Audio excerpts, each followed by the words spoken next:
Welcome to Mineral Talks Live, the monthly live mineral webinar that brings you in-depth and in-person interviews with mineral people from around the world. Mineral Talks Live is brought to you by a joint effort among the Mineralogical and Geological Museum at Harvard University, the SMMP, and Blue Cap Productions. Tune in on the first Wednesday of every month and stay connected to your mineral world. Now, broadcasting live from beautiful Honolulu, Hawaii, the land of aloha, ukuleles, and shakas, this is Mineral Talks Live. Good morning, everyone, and welcome back to Mineral Talks Live. As you can see, we're back in our studios in Honolulu, Cambridge, and Paris, but I still have to say that last month's show was one of the most fun shows I've ever had. In case you missed it, the reason I loved that show so much was because that was the first show we've ever done where the three of us were together in the same room throughout the show. What a blast that was. And our guest, longtime friend Bob Jackson, was fantastic as always. Now, we haven't posted that show yet because I've been too tied up with Tucson and getting back into the swing of things once I finally got back home. But keep your eyes peeled for that show to go on later this week, and you can see the three of us broadcasting from the new Blue Cap Productions studio at the Tucson Fine Mineral Gallery, right in the heart of Tucson. But let's get back to today's show. Today is Wednesday, March 2nd of 2022, and we have a fantastic Mineral Talks Live for you today. For those of you tuning in for the first time, Mineral Talks Live is the monthly mineral talk show where we sit down with people from all facets of the mineral world to learn about what they do, who they are, and what drives them. I'm Brian Swoboda, the president of Blue Cap Productions, and together with my mezcal guzzling partners, Dr. Raquel Alonso Perez from the Mineralogical and Geological Museum at Harvard University, and Dr. Eloise Gaillou from the Society of Mineral Museum Professionals, also known as the SMMP, we want to welcome all of you to the best mineral talk show on the internet. Throughout the life of this program, we've been incredibly honored to sit down and chat with some of the best curatrix, curators, collectors, dealers, miners, researchers, artists, and media people in the mineral world. I think it's obvious that we're having a great time, and we appreciate all of you who have been along for the ride. If you'd like to help us in keeping great episodes like this coming, go ahead and click the like button below and be sure to tell your friends about us. Now, one thing about this show that's unique is that this isn't just a conversation between me and our guests. All of you get to be a part of the show by participating through the chat features or the Q&A features, both of which are located at the bottom of your Zoom window. The chat feature allows you to type messages to everyone watching the live show, and as we're all about community, when you first sign on, go ahead and fire off a hello to everyone, telling us where you're tuning in from. Also, if you have general thoughts or comments during the show, this is where you can post them and interact with each other while we're talking. Now, usually our guests and I aren't able to read those comments, but never fear, Raquel and Eloise will be very active in the chat area and may even interject a question or two to us during the interview. So now, what if you have a really burning question you want to ask, but it's a bit off topic from what we're talking about at the moment? Well, in that case, go ahead and type it in the Q&A section, and we'll do our best to get to that at the end of the show. Finally, at about 40 minutes into the program, you'll see a window pop up on your screen asking a bunch of questions for our Quick Fire 5 segment. This is where you get to see how well you know our guests. And yes, we play along too, as we're not even sure of all the answers to the questions we ask. Now, today's guest is a multi-award-winning jewelry designer fresh off of her debut at the Tucson Fine Mineral Gallery. To say that her jewelry brings joy and happiness to the wearer is an understatement, as you can clearly see in these photographs. That's our very own Eloise, and there is our lovely Raquel at the Harvard University party in Tucson, wearing some pieces created by today's guest. Ladies and gentlemen, coming to us live from the Walensky Exquisite Mineral Gallery in New York, please welcome to our show, jewelry designer Naomi Sarna. Naomi, how are you today? I'm wonderful. I'm wonderful. So happy to be here and see you all again. It was so much fun in Tucson. It was terrific. Well, it was great having you there, meeting you there and getting to spend some time with you. And I'm really looking forward to this interview because I think you have so much to talk about. Well, what I'd like to do is start with how I get my pieces to be the way that they are. And well, now, Naomi, I want to get to that, but first I want to get some background information from you because that's one of the things that I love to do on the show. I love to get our audience to get to know our guests a little bit more. So if you don't mind, let me ask you a couple background questions and then we're going to get right into your work. Is that okay? Of course. Great. Now, Naomi, according to your bio, you grew up in Montana, where you were first introduced to minerals, gems, and fossils. And you talk about your early memories of being in your grandfather's store where miners came to buy goods. First of all, what kind of store did your grandfather have? And then tell us about those early days. Butte, Montana was a very wild place. Mm. It was a very rugged mining town, as mining towns can be. And the types of tools that most of the miners used were hand tools, chisels, hammers, that sort of thing, hats, hard hats. And my grandfather had a store at 207 South Arizona Street, which doesn't exist anymore. The street was mud. The sidewalks were made out of wooden planks. You had to be careful when you walked around there.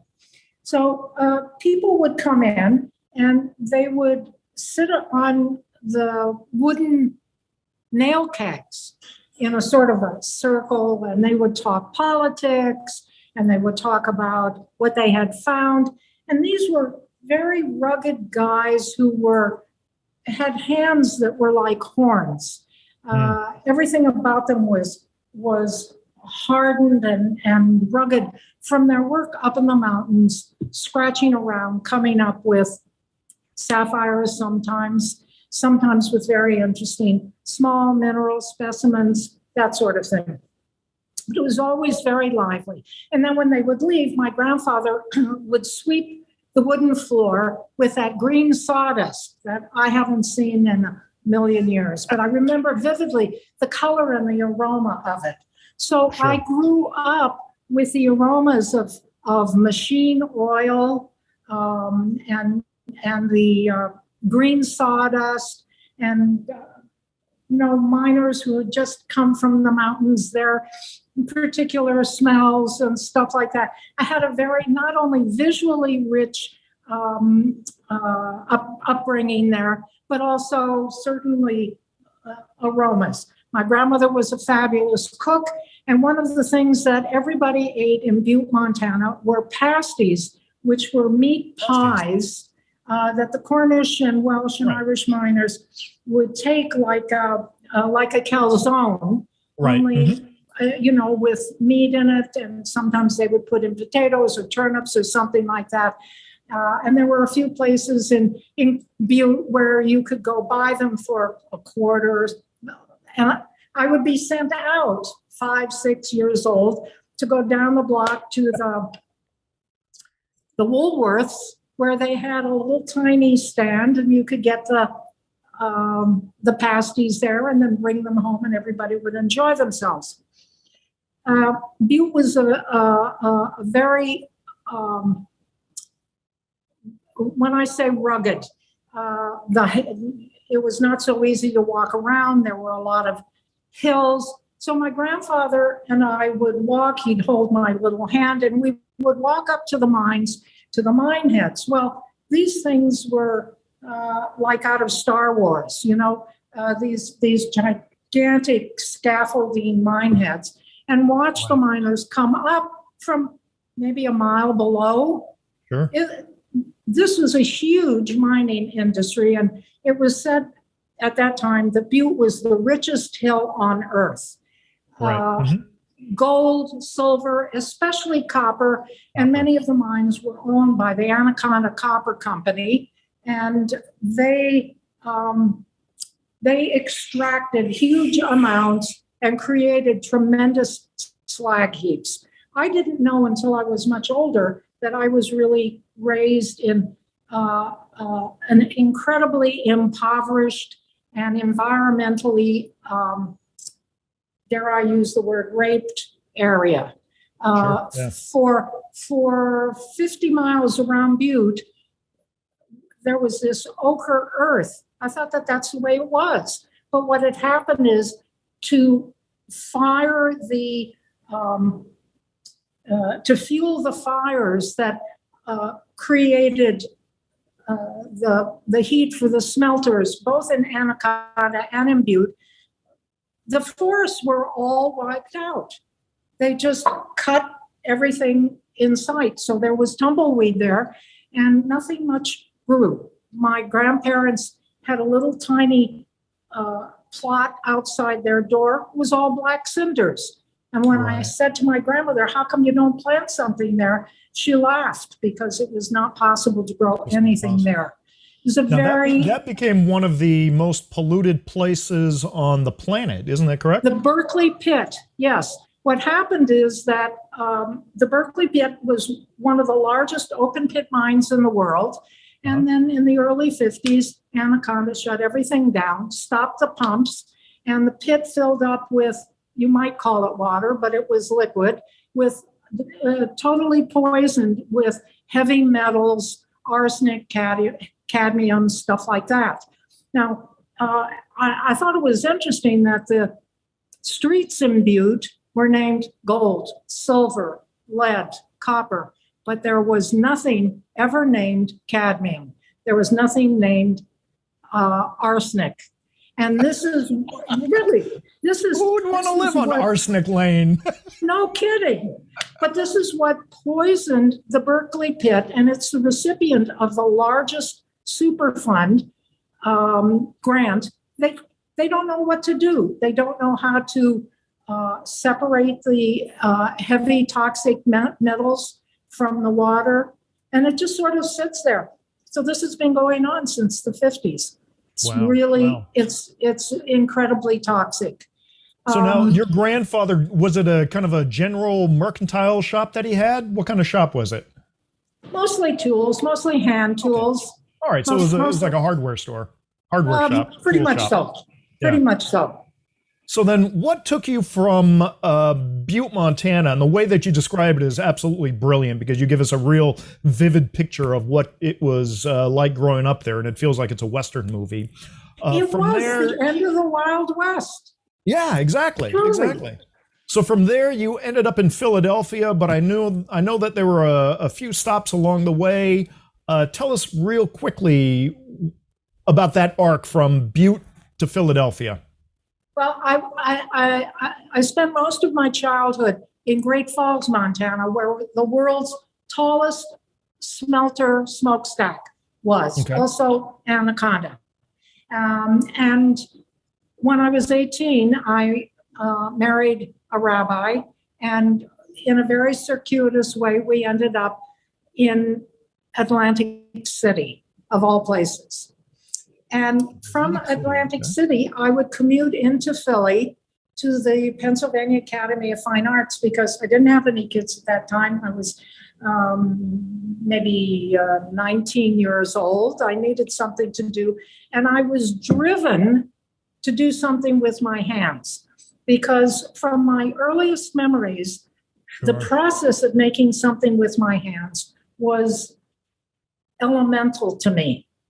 I hardly ever sit still. I move my hands a lot when I talk, and I have become accomplished at many, many things, as did many women in Montana or in the West at that time, knitting, sewing, crocheting. When I was 5, 6, 8 years old, you learned how to do.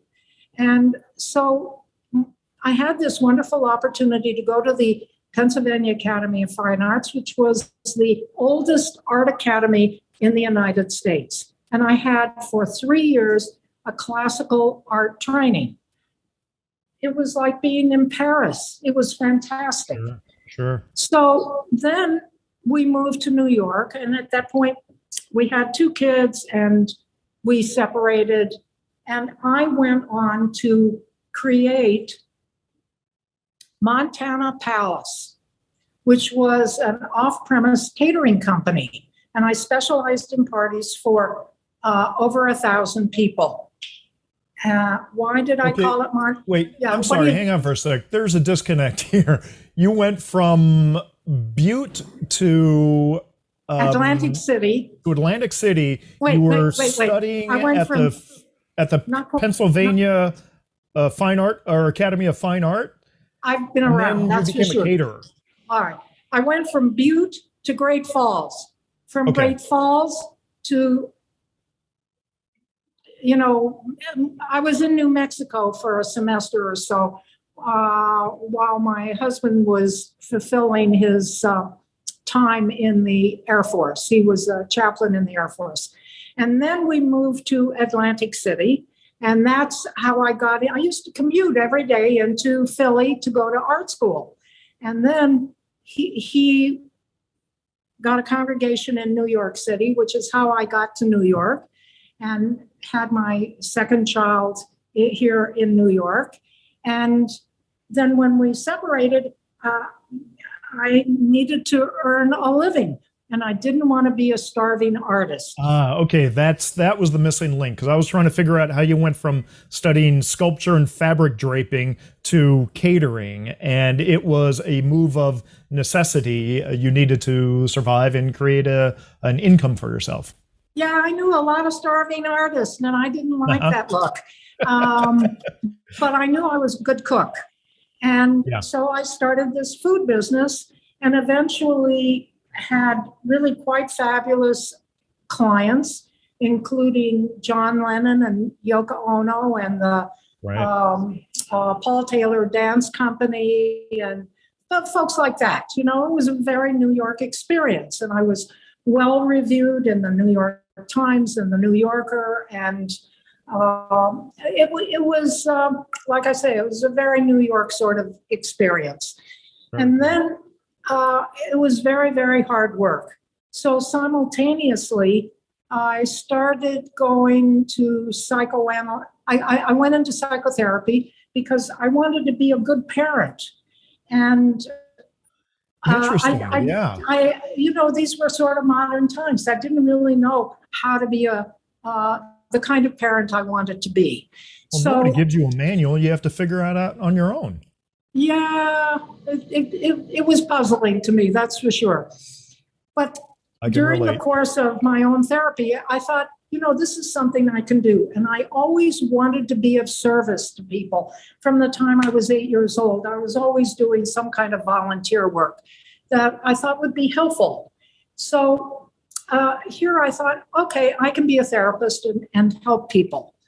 And so I was sort of riding many horses at the same time. I was tapering off with the catering business, which I sold, and going to psychoanalytic school. And then I had to go get a bachelor's degree because the school wouldn't let me move into the next division until I had a bachelor's degree. And then they wouldn't graduate me until I had a master's. So I was going to school a lot for a while there.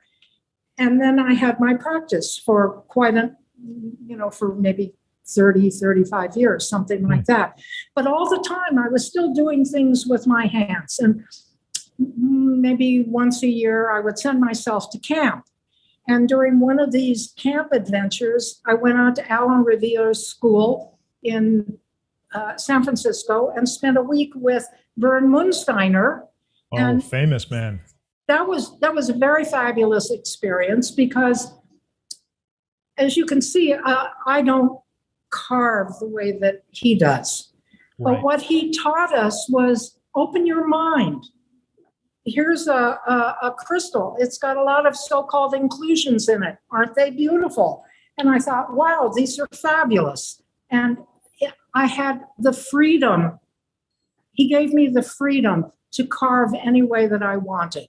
So that was really wonderful. It was a revelation to me because when I had,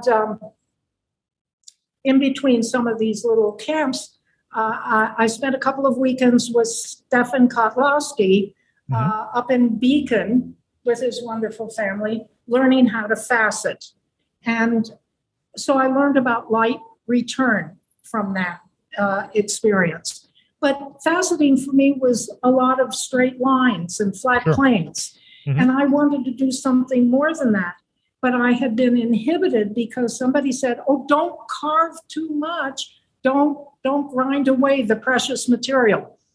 And then I had a revelation. They were thinking more about yield and not creating a vision like you like to do. Exactly. Then I realized, something, I'm not going to lose my home because of my faceting too much or my carving too much precious material. I'm going to be okay. So I became very design driven, and that stays with me today. And I think that's one of the very important things about my work is that I don't want to be profligate about getting rid of precious material, but it isn't the important thing to me, saving it. What's important to me is to make something that follows the beautiful line, that really is a thing of art and beauty. I understand. Let's get into that in a little bit, but I know that you have when we were talking yesterday, you gave me kind of a little quote where you compared faceting to the carving that you do, and it was about refraction and what you do. Go ahead and explain that to the audience, if you would. Everyone knows what a faceted stone looks like, and that it has flat planes. You think about your typical round diamond. If you look at it, you see there are all these little facets that go around it. And the ideal cuts for many stones is that the light goes down, it goes across, and then it comes up. And that's when you see the sparkle.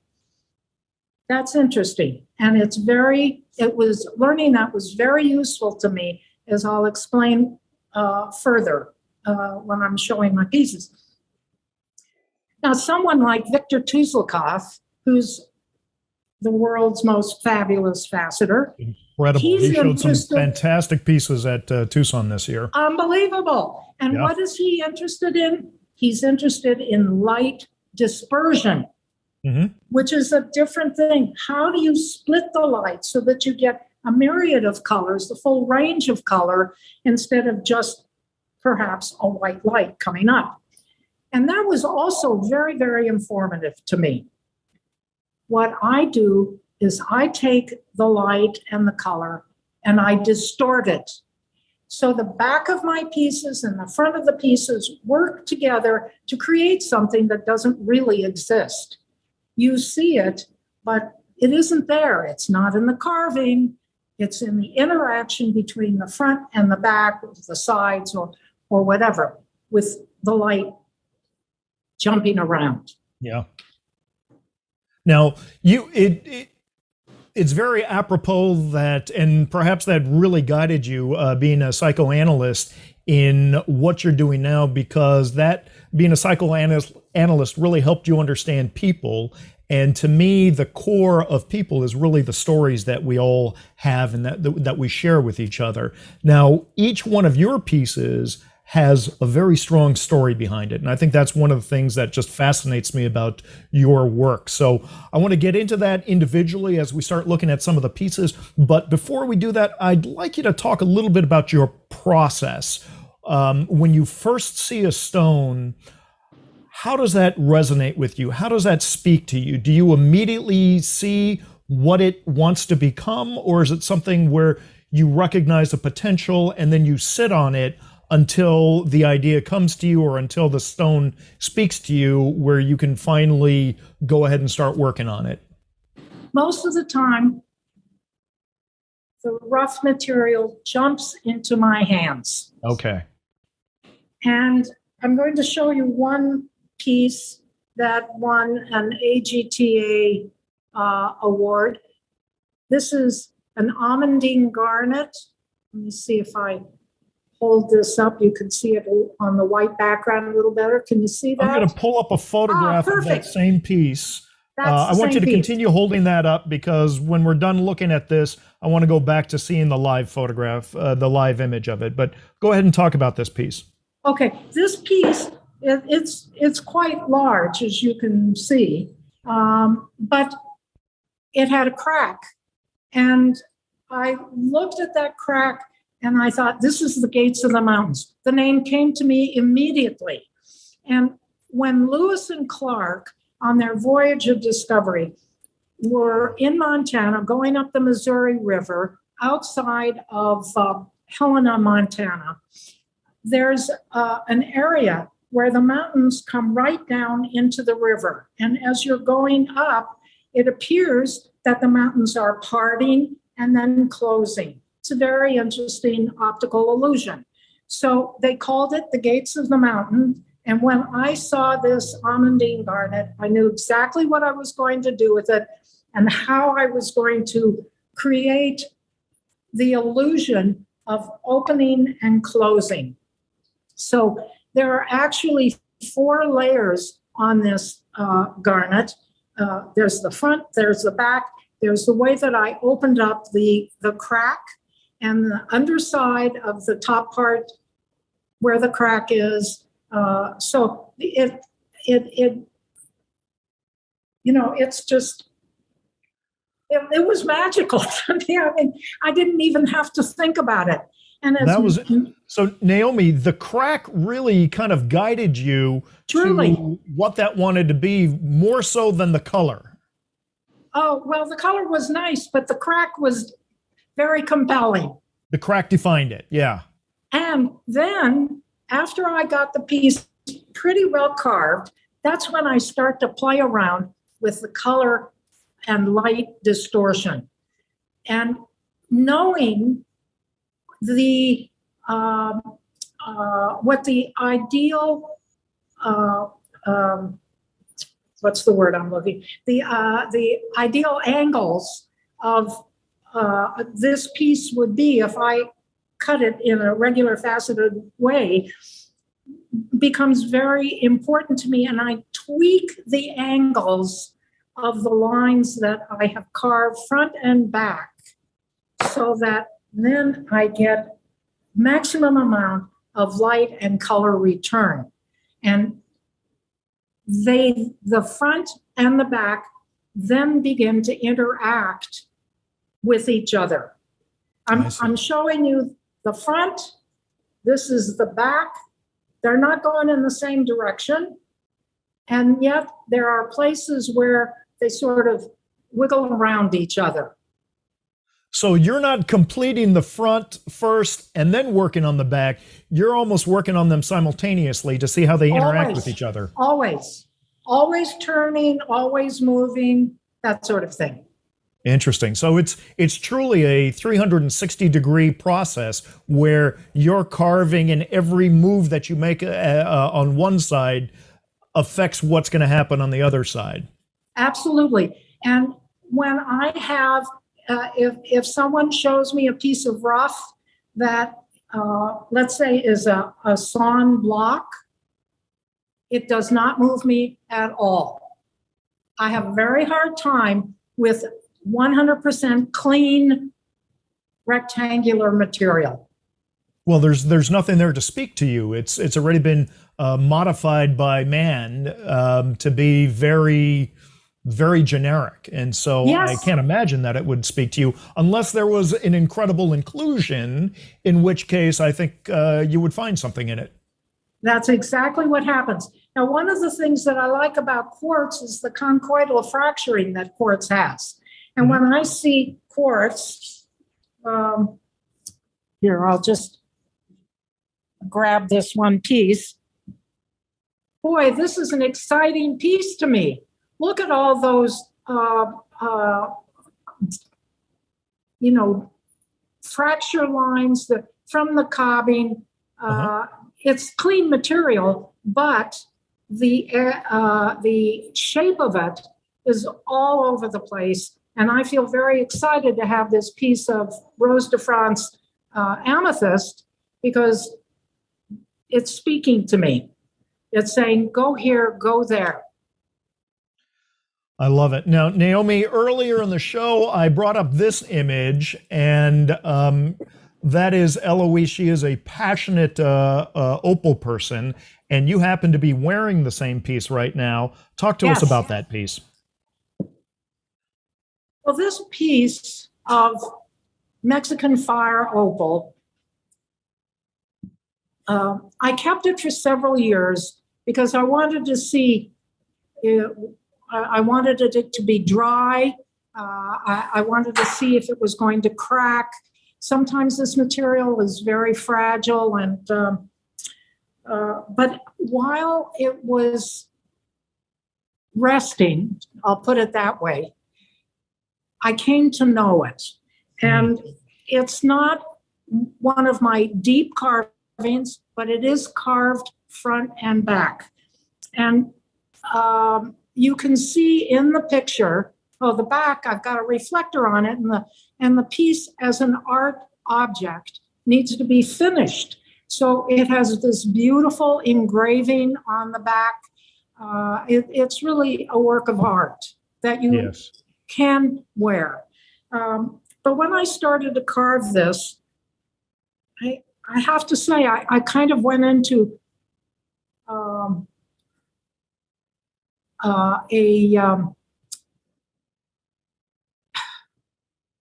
certainly an alpha state.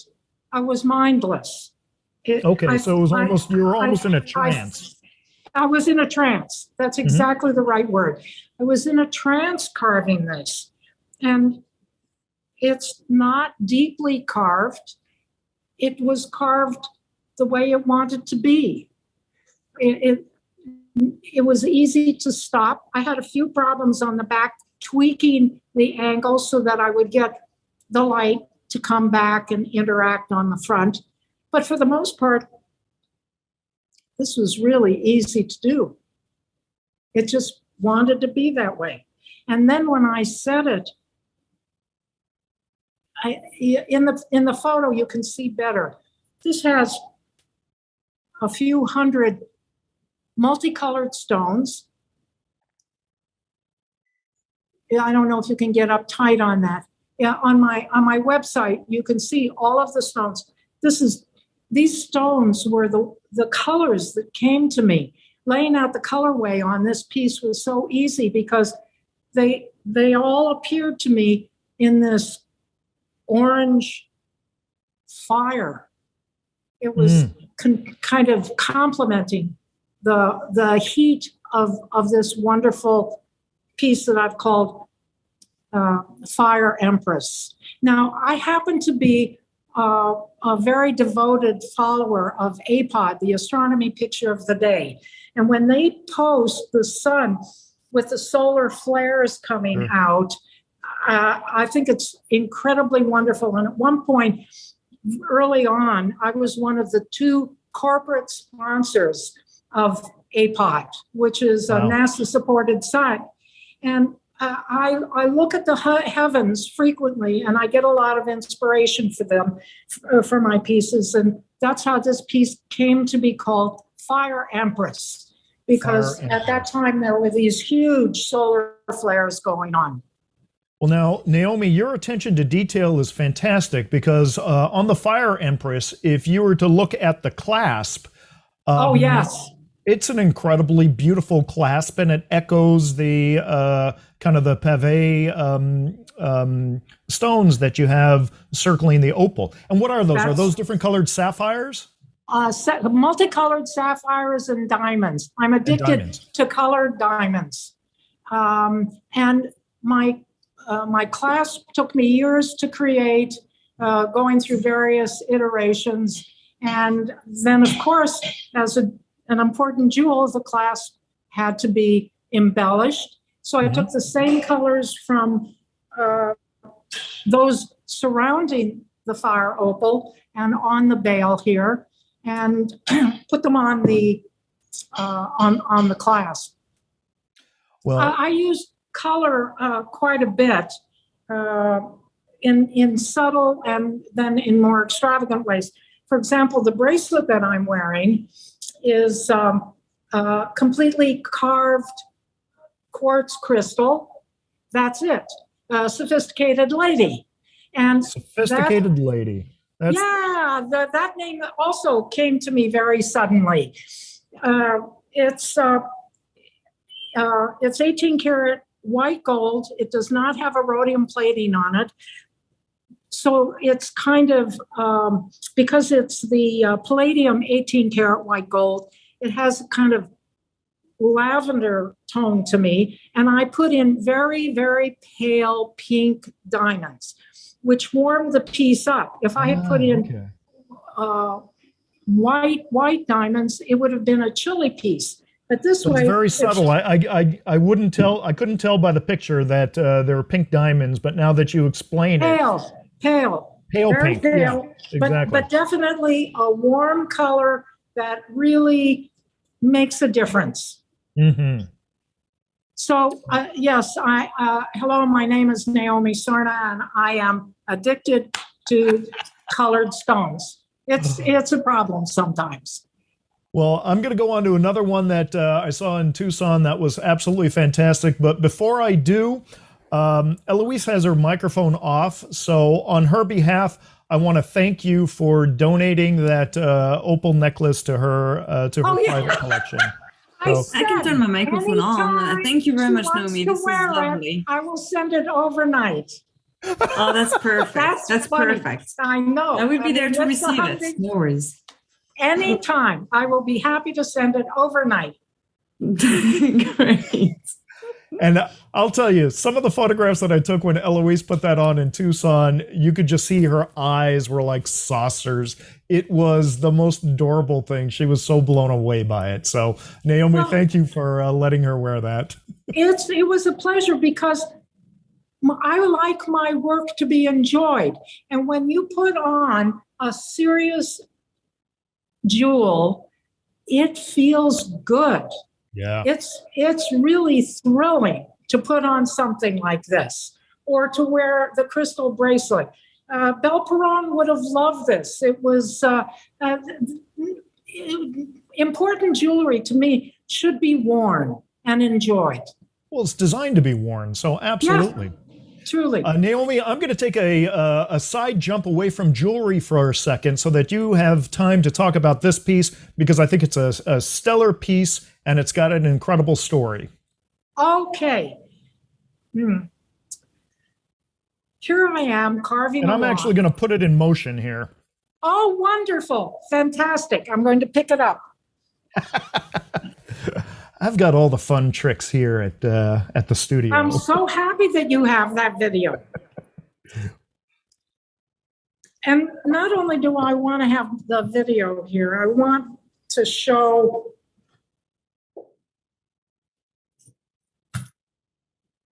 some of the jewelry that the Maasai ladies made.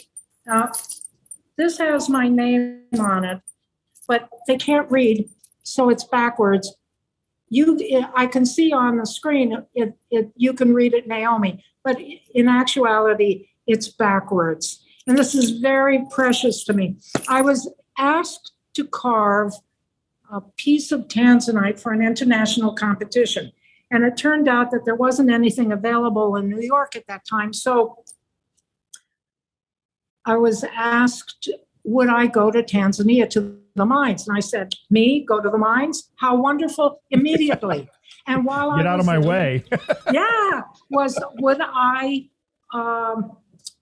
do some humanitarian work? And I said, of course. So what occurred is I got to Tanzania and started working with about a dozen wonderful Maasai women, teaching them how to wire wrap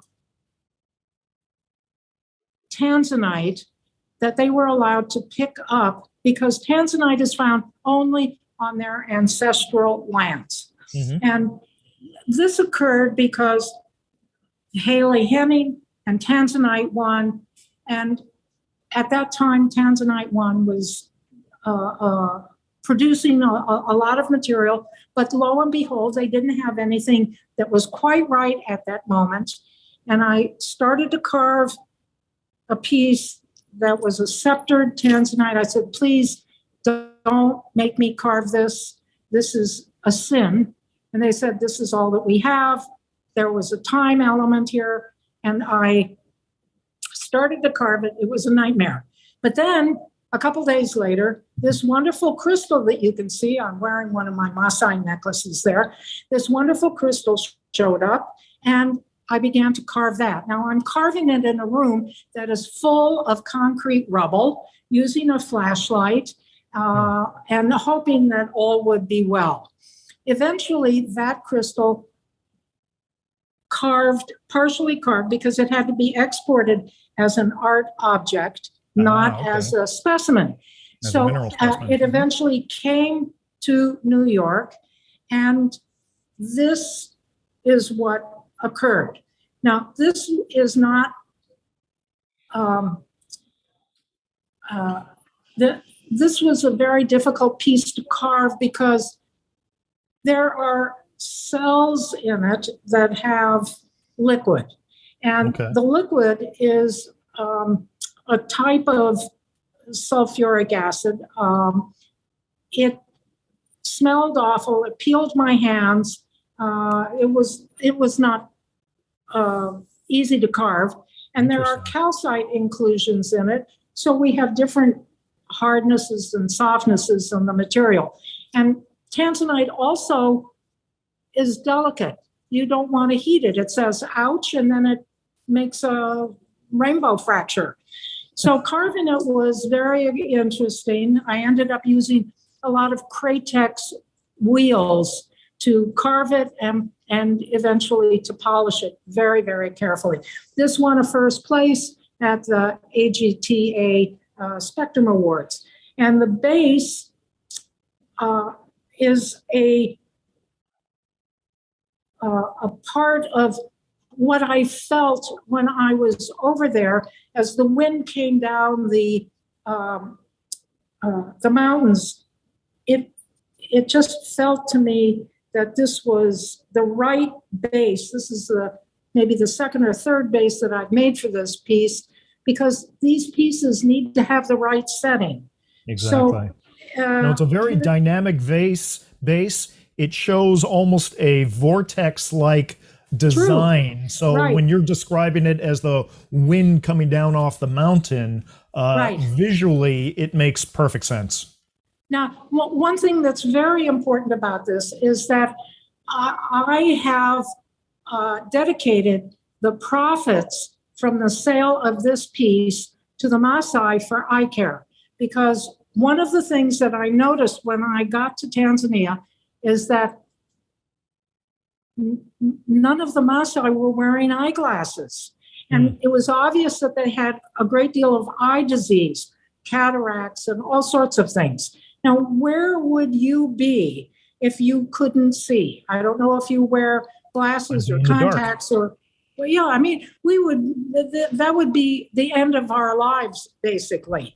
Yeah. So I have this priced for $500,000. I'm making the pitch now, and the profits from the sale of this piece will go for eye care for the Maasai. And I want to thank BJ Hackman, who has been very helpful in setting up the initial part of creating a foundation in Arusha, so that as soon as the piece is sold, we will be able to get going. I want to point out one other thing. In respect to the crystal itself, the base of the carving really is uncarved. So you can see the natural crystal faces here as it goes into the setting. I love it. I didn't notice that about it when I saw that in person. Maybe you can see as I'm moving it. Can you see the light? Yeah, I can see it in the video now. Yeah. I mean, and I try to be very respectful. I didn't want to carve all of the inclusions out. This is a piece that comes from the earth. Here it is. It's got the various colors in green and occasionally a little magenta, and the beautiful purple and blue.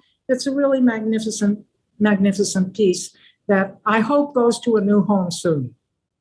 I hope so too, just for the fact that you're helping the Maasai. And here's a wonderful picture of you in traditional Maasai, I guess, neck gear. I'm not sure what they would call it exactly, but you can see that piece hanging down in the front with your name on it that you had held up earlier in the show. Right. Yeah, that you're holding up right now. Right. So, Naomi, there are so many other pieces that we could go into because you have such a fantastic collection. But we're running out of time, and I know that you have a demonstration that you want to show us. So I'm going to invite you to give your website URL to everybody right now so that they can check it out on their own time. In the meantime, I'm going to ask, the poll is up. The 5 questions. So go ahead, give your website URL, and then let's go ahead and watch your demonstration. It's naomisarna.com or naomisarnadesigns.com. Fantastic. Okay, show us what you're going to do right there in the studio now. Okay, this is. I'm going to just change the camera. This is purely Okay, experimental. We know. Troy is moving the camera. Now, we had a little excitement here today. For reasons that defy my understanding, my machine is a little out of whack. And you've never heard of a machine being in whack, but this is a machine that's out of whack. However, it's still going to work well enough. I have a motor, the bearings here, the shaft, and a chuck into which I have put a diamond-plated drill bit, happens to be half round here. And the speed of water, if you're going to be doing anything with diamond-plated drill bits, you have to have water. And how fast should the water flow? Not slow, not fast. I call this a nervous speed. And that's a New York term, though. and this is the nervous speed. So I have here different pieces of material, and they all feel different when you carve them. My favorite pieces to carve are topaz and aquamarine. They feel very crisp to me. Quartz feels a little sticky, and amber, forget about it. But Troy is going to sit here and show you for a moment what carving is like, and he's going to comment how each type of material feels different. Okay. Troy, because of the sound that it might generate, when you speak, just make sure that the material is not touching the grinding wheel. Makes sense. Why don't you pick up a piece of amber? Okay. Full disclosure, I've never done this before. And so I'm just gonna, which side am I pushing? Anywhere. None of these pieces are you can't do anything. Now that's okay, anything. Oh, it's not that loud, so that's actually working out well. Okay, yeah, I have it going kind of slowly. This is, it has, if he would continue to carve this, he would notice that it has a lovely kind of honey smell to it. Okay, now go on to. That felt very soft and kind of easy to do. Okay, why don't you then go to this piece of Kunlun, China, Kunlun Mountains jade, which I got when I went to China. I was participating in. Go put it to the flat, not the edge. Yeah, it'll be easier. You can hear already that already there's a lot more sound in that one. Yeah, this feels a lot stronger of a material here.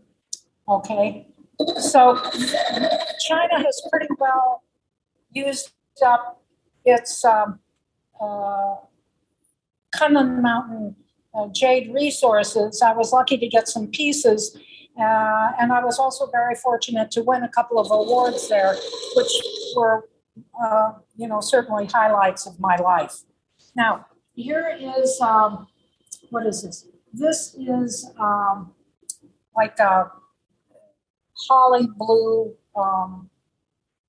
chalcedony, and that's going to give you another sound and another feel. So, go into one of the grooves. Like whoa! Now, see, it feels different. It does. It feels very different. So every material has its own feel, its own sound. And I want to mention at this point, something happened. Yeah, it's different now. It's exciting, isn't it? It's exciting, isn't it? Yes, I know. I'm fascinated by what happened, actually. It is exciting. You can actually, it's changing the shape. Yes. And for all the women who are making comments that they want Troy to remove that shield, please stop. The wet T-shirt contest is it's the midnight Mineral That's Talks live exactly- show. That's tomorrow night. Okay, I want to mention something about people starting carving. This is obviously a very easy thing to do, but you want to have proper equipment, and that includes ear protection because this can get very loud when it's running fast. Now, we're going to do this for one moment only. Okay, now just put anything up. Grab something new? Yeah. And put it, now you're going to have to hold it firmly with both hands. Okay, we can stop now. The reason that I wanted to do that was to show this is serious work and it can hurt your ears. So you want to be careful to have ear protection. That's very inexpensive. I think these cost me $15 and they're earmuffs and they will protect your ears. You also want to wear a mask because even though the water, pardon me for reaching in front of you, will contain a lot of the dust, still it's a dusty thing. You want to protect your lungs. I use the KN95 mask. So when the COVID came around, I was pretty well equipped. Prepared. These are a variety of different bits. They come in all different sizes and shapes. Now, Naomi, I want to make one comment on the audio section of that.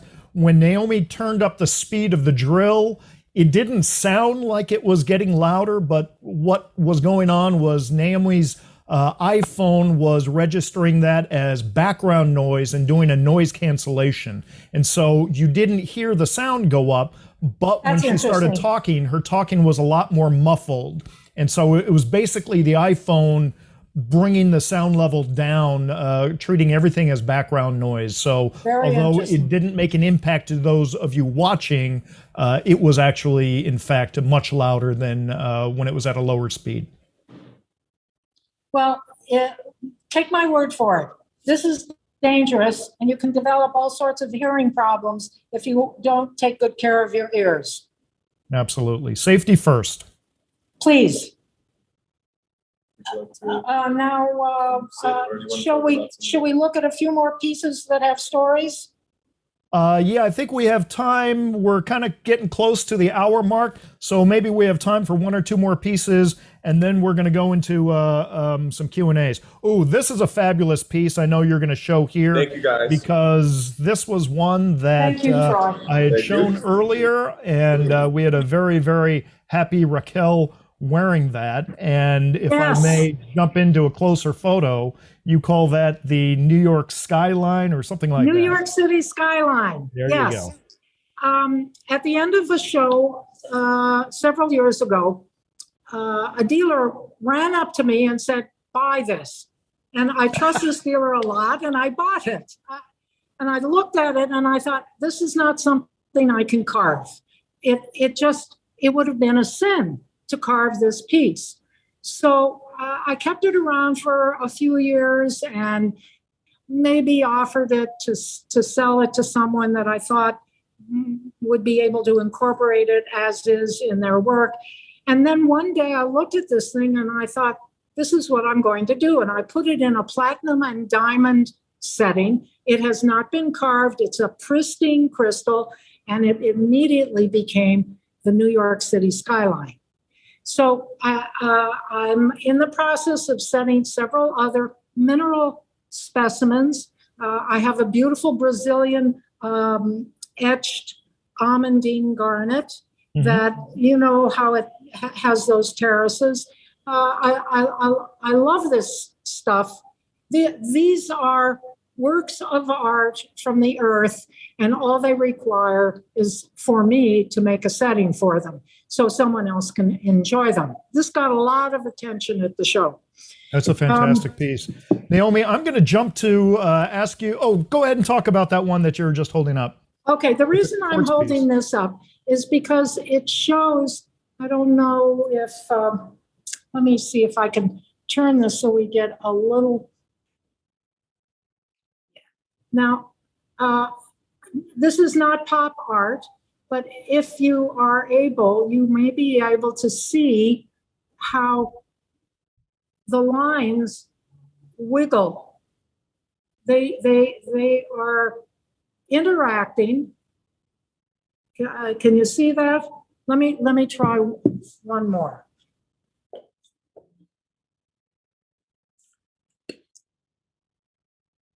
Okay, this is a piece that had a fracture in it, and I carved it to emphasize the fracture.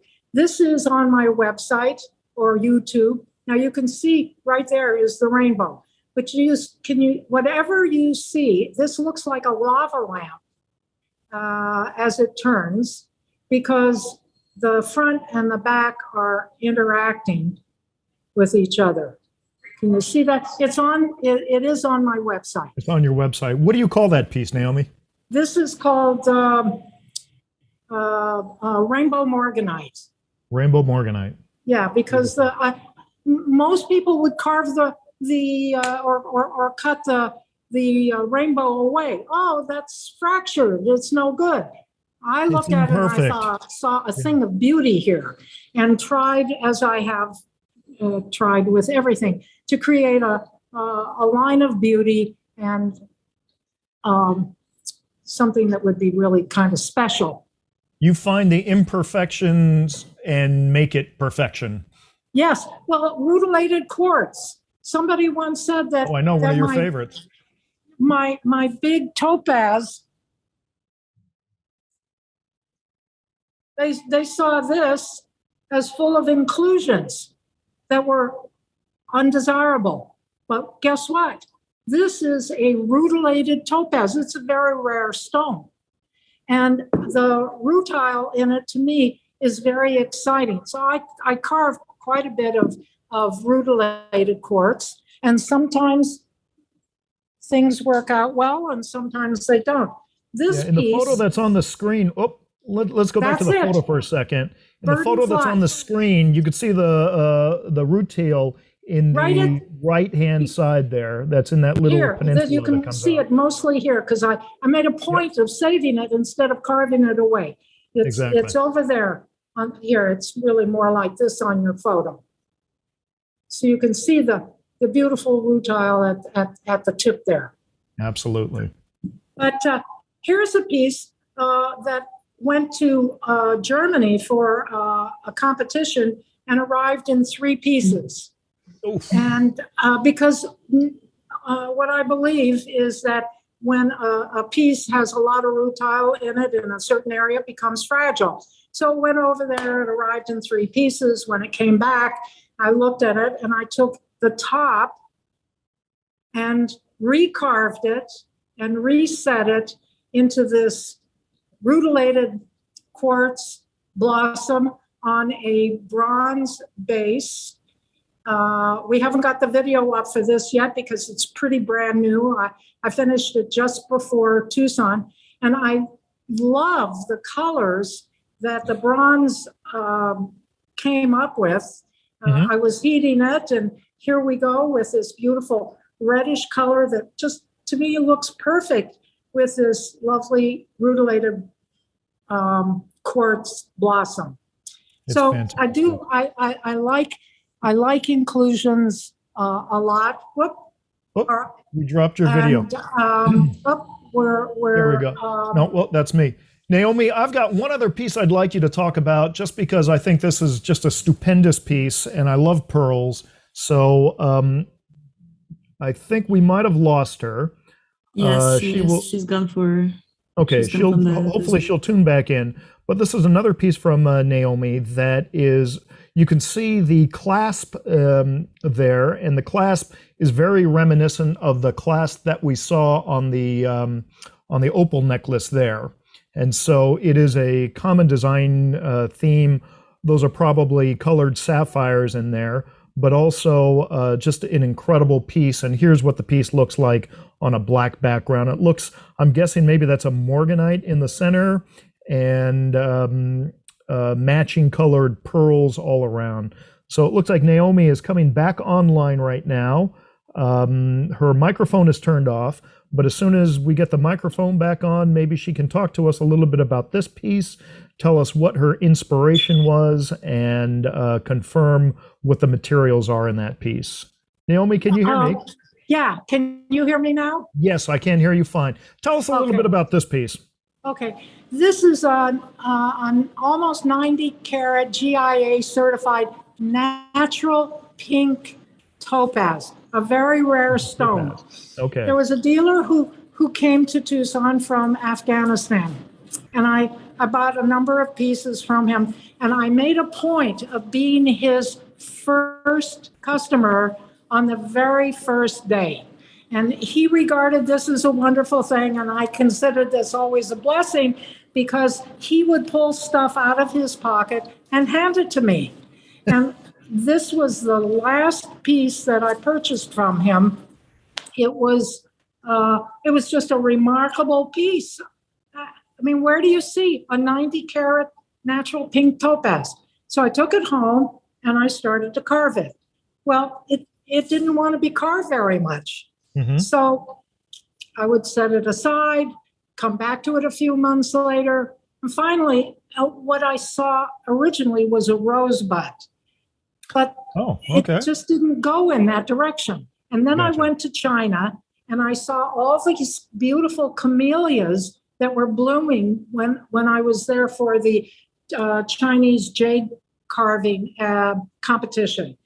And I came home and I said, this is going to be my camellia. And I made it, it's set very gently, surrounded by petals. You can see, again, it's 18 karat white gold with multicolored diamonds and sapphires. And it's embraced by these petals. And then I put it on a Chinese, to carry the Chinese theme in my heart out a little further. These are Chinese freshwater pearls, natural color. I had to buy several beads to get them to go in a similar, I wanted a color range, but I wanted the pearls to graduate from maybe 16 millimeter down to about 13 millimeter, where they meet a clasp very similar to the one on, as you can see. And again, picking up the colors on the clasp of the multicolored stones on the petals surrounding this magnificent topaz. Absolutely. It's just fabulous. It's one of my favorite pieces. Naomi, we could go on and on for another hour or two just going in depth on all your pieces. Unfortunately, we don't have that time. It is time for the quick fire 5 questions. So are you ready for this? You know how this works, right? It's a good thing I'm sitting down. Okay, just remember, all of your answers are correct, and we're just going to check how the audience has done. So question number 1, there are 2 answers, and you got to immediately pick one or the other. Question number 1 for you, Big Sky or Big Apple? Ooh, that was a tough one. A very tough one. Big Apple. Big Apple, right on. Okay. Number 2, Wizard of Oz or Alice in Wonderland? I think she fell out of her seat.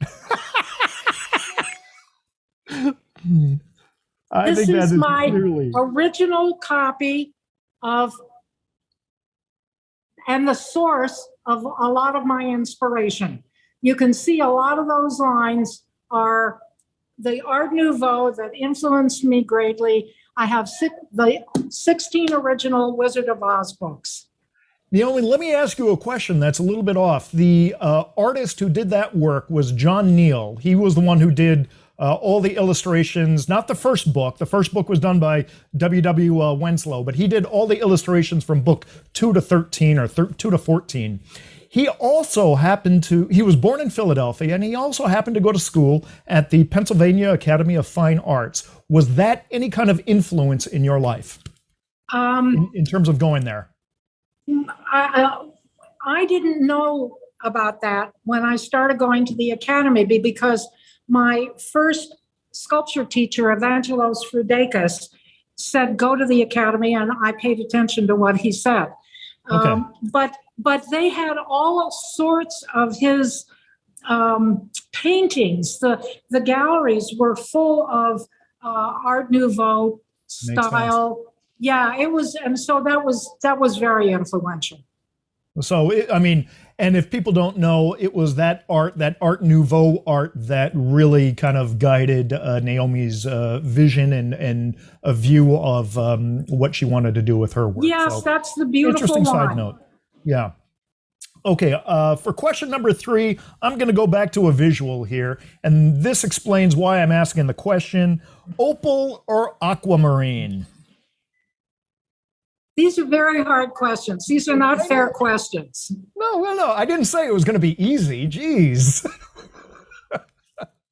You sure I have to choose? Yes, you do. 1 or 2. Opal or aquamarine? Probably opal. Opal. All right. Question number 4. Designed by hand or designed by computer? Oh, there's no question. Hand.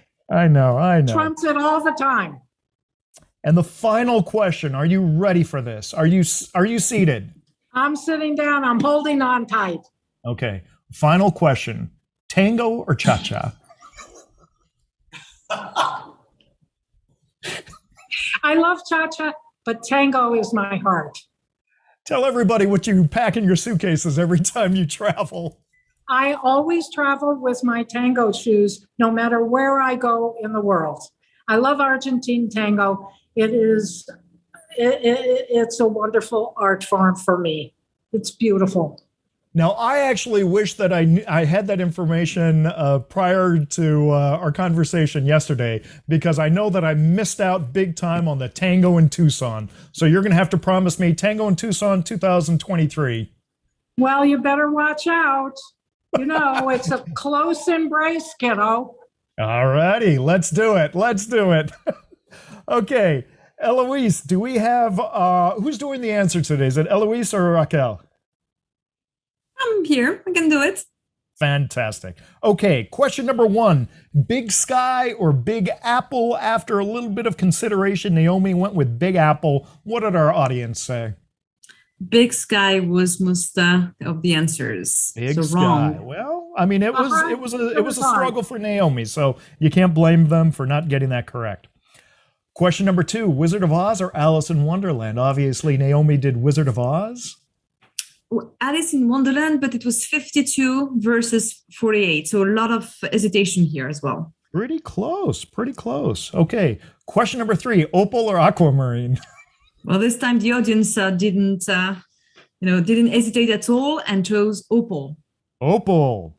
Well, I think what Naomi is wearing gave that 90% opal. Fantastic. Interesting. Question number 4: Designed by hand or by computer?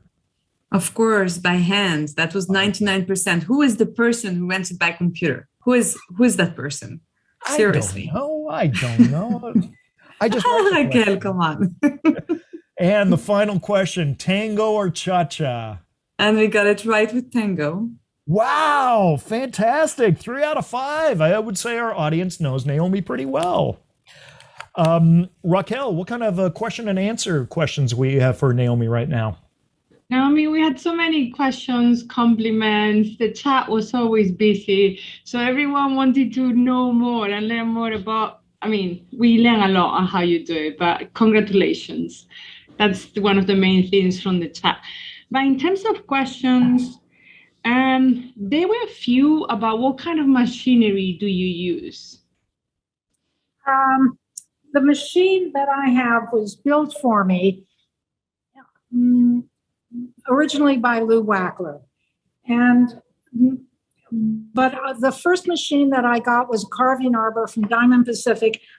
I burned it out very quickly. When I took it to Lou to be repaired, he said he'd never seen a machine that had been beat up so much. So I had to go into a heavier duty machine, which this is. But periodically I have to repaste the motor and the bearings. The one thing that is important, not only that you get something that lines up properly and has heavy bearings, is that you have a chuck that is, very precise. And one time I was, when I took this machine to Africa, because I knew they wouldn't have this sort of thing when I went to the mine in Tanzania. And I took my chuck, which is an expensive part of this machine, and I'm carrying it myself because I didn't want to lose it somehow in the flight over. And I'm going through security, and this one woman says to me, "What is this? You can't take this in. This is a weapon." I said, "No, it's a chuck." She didn't know what that was. She calls over a supervisor, and the supervisor, I'm ashamed to say, also a woman, says, "Well, you can't take that in." I said, "Ladies, please call a man over here, and it's a chuck." So some guy comes over and he says to them, "What are you getting wound up for? That's a chuck. Let her go through." So the chuck is a very, very important part of this machinery here. It has to run true. Mm-hmm. And you'll end up spending money on it, but it's worth it. There was also some questions about the carving tools that you use. They come in all sorts of shapes, and they're the ones that I use.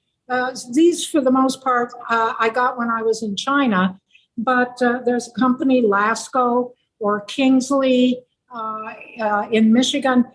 They make diamond-plated tools, and occasionally there are Mountain Mist, for example, sells. I just can't think of the name, but it's solid diamonds, and they last much longer. But I do like diamond tools that change shape. So I don't mind going through. They're fairly inexpensive and fairly easy to get.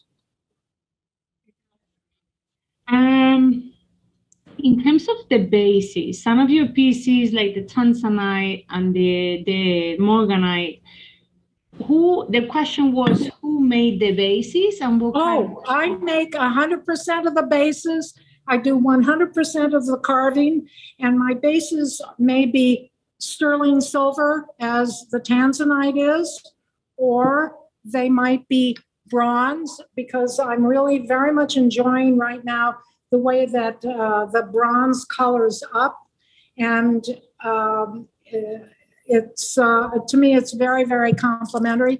The Morganite is on a silver base, and you didn't see this Rose de France. This Rose de France carving was very difficult to come up with the proper shape, but it fits. It's bronze, and here we go. It's going to sit on a large quartz crystal from the Avant mine. Nice. So the bases, the piece can't just sit there. It has to have the proper setting. Naomi, do you make those bases out of clay or wax and then cast it? What's the process there? Usually I carve it out of a chunk of wax.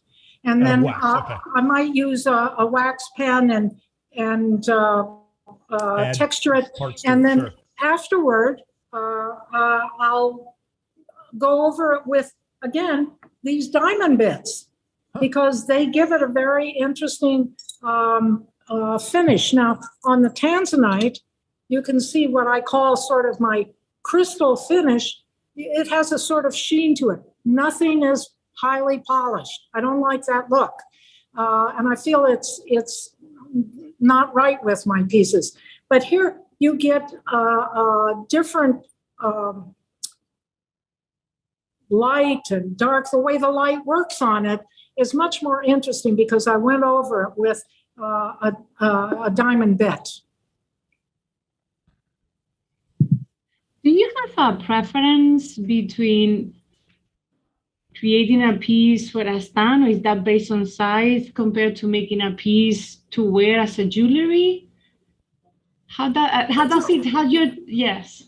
What's the difference of making a piece with a base or a jewelry piece? And I know you do a little bit of both sometimes. Yeah, sometimes. Now, do you have the bracelet on? No, I haven't Okay.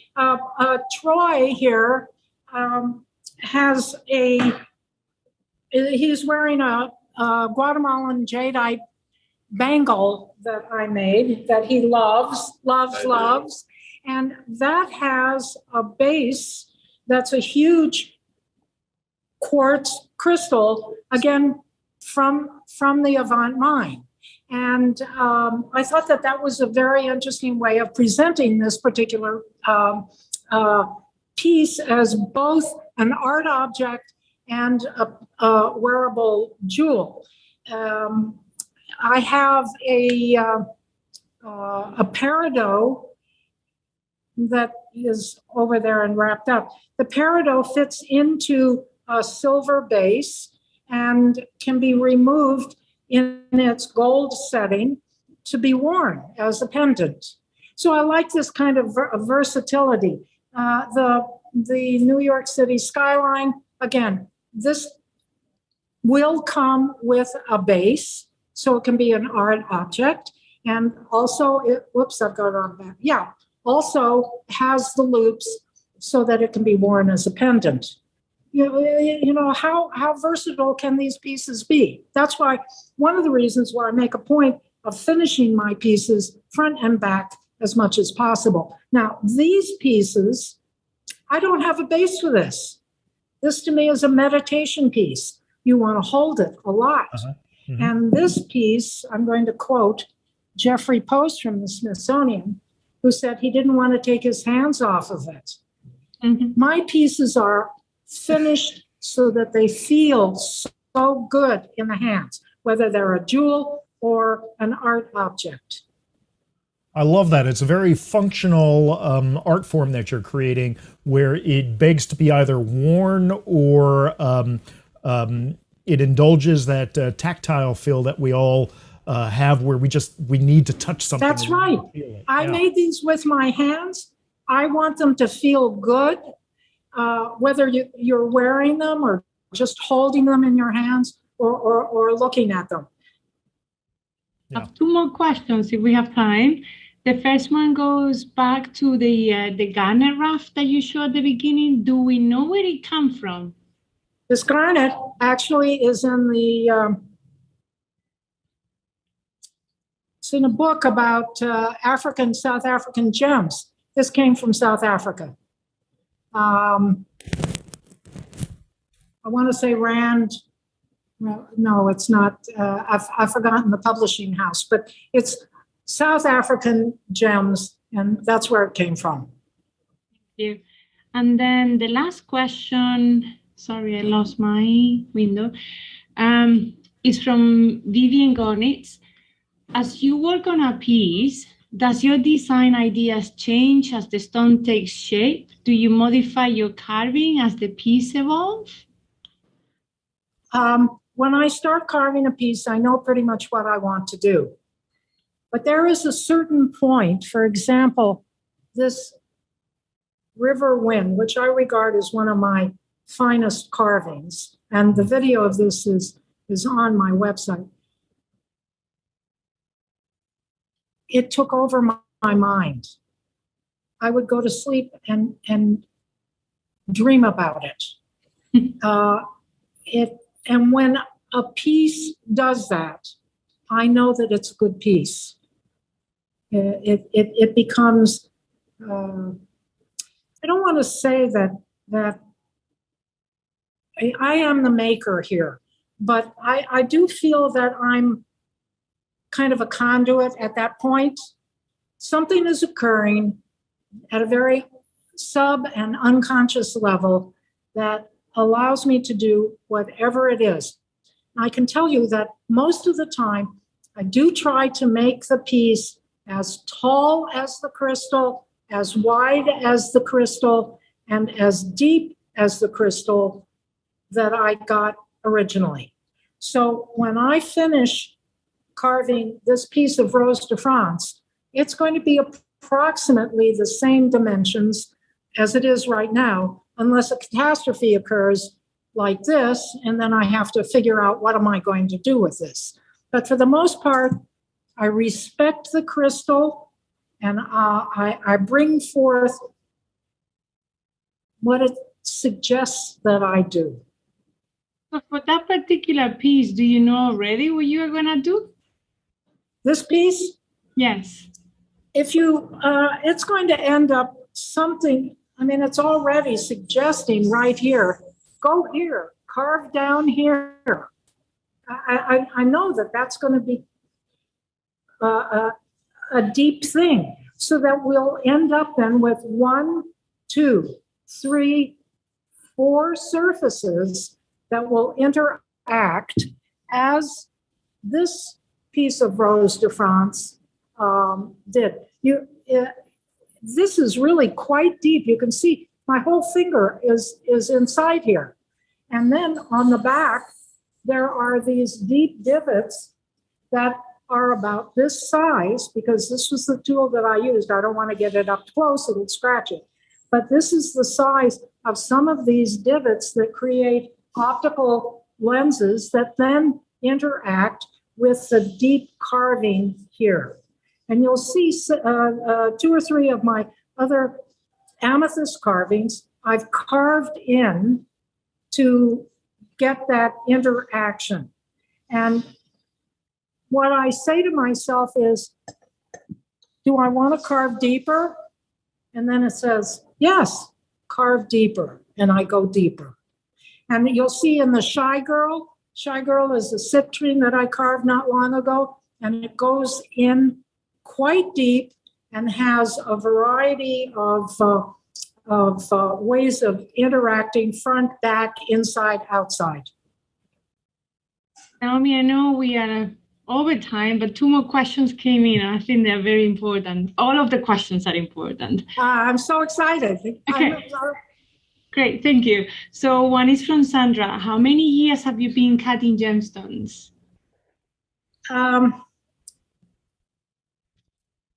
Realistically, for about 12 or 13 years in a serious way. I got my faceting machine about 20 years ago, and did that for a little while and stopped and did a tiny bit of carving, but in a serious way for about 12, 13 years, something like that. I think that's very encouraging. It means we can do it. Yes. And let me just say this. This is easy. Troy fiddled with it for a little bit and made already was aware that he had made a change on this piece. Anybody can carve. What is important is that you have patience, and the polishing takes forever. Takes much longer than polishing a faceted stone, because when you're carving all of these, this is acreage here. This is not just a flat surface. There are ins and outs and hardnesses and softnesses that occur within the same material. So you have to be very, very, very patient in doing this work. Right. And last question, I promise. Do you use different cutting fluids on different stones? Different carving what? Different fluids or just water? Oil, different No, fluids. for the most part, I do everything with water at first, but then as I get into the polishing, I might use an oil base with diamond grit. That's pretty much, I use cerium oxide, which I don't love, but there are many, many different polishing compounds, and they come in different bases. Sometimes I'll send them out. Sometimes I feel that I need to have a very thick paste of something, and I'll make it myself. But there's a book by Henry Hunt that can be gotten on Amazon, and he explains a great deal about different shapes, different materials. A lot of people do use a silicon carbide, which I don't particularly like, but is an extremely useful material. So it depends on, what am I working on? Wooden wheels. I use a lot of wooden sticks. I'll go to the, Michael's and pick up birch wooden wheels, that kind of thing, and then shape them on my lathe to whatever shape I would like them to be. You go through a lot of different tools, and I refer to the bits as tools when you're working on different materials. Thank you so much. Believe me, my pleasure. This was wonderful. Thank you. And I want to say one quick thing. The three of you brought life into our lives when we were locked up. Every Wednesday, thousands of us got online to see what was going on in the world because we couldn't go see our friends and we couldn't come and go to Tucson and visit. And I want to thank you from the bottom of my heart for all of the goodness and knowledge to learn about Mine Dad. I thought I'd died and gone to heaven. The wonderful things that the three of you did. Thank you so much. Well, thank you very much, Naomi. Thank you. I just wanted to let you know that a few people are signing up already for cutting, carving lessons with you, Naomi, and other people are signing up for tomorrow's show with Troy. Plus, there was another question. Have you ever carved trappish emeralds? I have not carved emeralds. Why have I not carved emeralds? They fall apart and they are super expensive. Now, if somebody would give me a nice emerald that wouldn't fall apart, I would say sure. But to me, doing the opals is already, and the tanzanite, I have several other tanzanite crystals. That's as, tricky as I want to get right now. Wonderful. Well, I hear Naomi, you. thank you so much. Thank you for the kind words that you said about what we're doing here at Mineral Talks Live. I haven't been shy about sharing this with people that I've been meeting in person when they've come up to us and talked to us about Mineral Talks Live and have thanked us for doing this program. As much as we've given back to the mineral community, the mineral community, has given to us because it's given us a purpose and it's given us something to do. So as much as all of you are thanking us, we'd like to thank all of you for allowing us to do the show. Thank you. Hey, Naomi, I wanted to give you the last word, and I was going to say, can you give advice for people who maybe want to follow in your footsteps? And I know that one of the things that you were urging was patience, but I wonder if there's any other advice that you would give other people, or maybe it's you speaking to young Naomi when you were starting 12 years ago doing this. What would you share? Keep at it. Patience. Don't get discouraged. Work in every material you can put your hands on. Consider any abrasive surface, the sidewalk, an emery file, an electric toothbrush with silicon carbide in it. Be wide-ranging. Don't say no. Say, oh, this is interesting. What more can I do? Fantastic. Wonderful. And so for all of your viewers out there, if you ever run into Naomi at Tucson or any other show, don't be afraid to go up, talk to her, sit down, buy her lunch. You can see she is incredibly engaging. I've had some wonderful lunches with her this last month when we were in Tucson, and she's an absolute joy to spend time with. Thank you so much. Thank you so much. You're very welcome. Thank you for being you. That's going to be our show for today. I invite all of you to tune back in 1 month from today. Actually, I think it's 5 weeks. Our April 6th show is going to be our next Mineral Talks Live. We look forward to seeing you then. Until then, take care, be well. Aloha. Okay. Thank you. Brian. Thank you, everybody, for tuning in. Walensky's. Absolutely. Thank you, Troy. Thank you, Connor, who has not been on the screen, but I know he's been helping us out technically. And of course, thank you, Stu.